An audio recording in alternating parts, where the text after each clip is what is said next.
When the winds from Ian blow across central Georgia, you'll want to be ready just in case the lights go out. Our 5 p.m. reporter Camila Williams tells us what we need to know ahead of Hurricane Ian.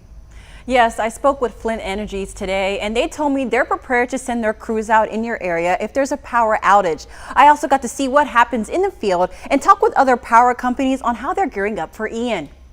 On the inside, they can see when the lights go out. But on the outside, they are making it easier to reach power lines in case anything happens. Electricity don't say, hey, I'm hot, you can't see electricity, so that's why it's so important, definitely not to touch it. Shane Malcolm is a crew leader for Flint Energies. He says they plan ahead to help those in the area. Just depends on the severity of the winds and the outages.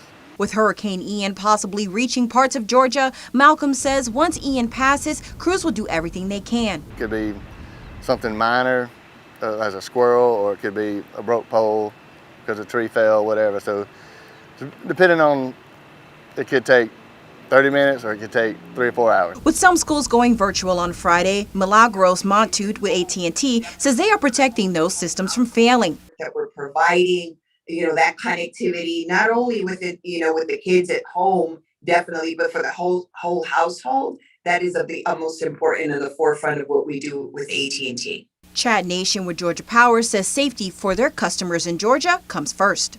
Make sure that you and your family have that talk before the storm.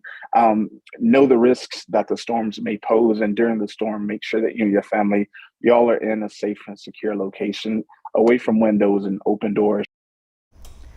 So here are some tips from Georgia Power on how to handle power outages safely. Before a storm, check the forecast before heading outside, prepare any emergency kits, and charge cell phones in case you lose power.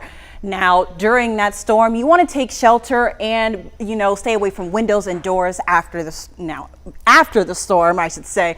Don't touch down or any power lines in this case. You don't want to get electrocuted, but in any case, call your local electrical company in case anything happens. Make sure you get in contact with Georgia Power on their website, or you can find their outage map at outagemap.gec or georgiapower.com. Back to you. All right, thanks, Camila.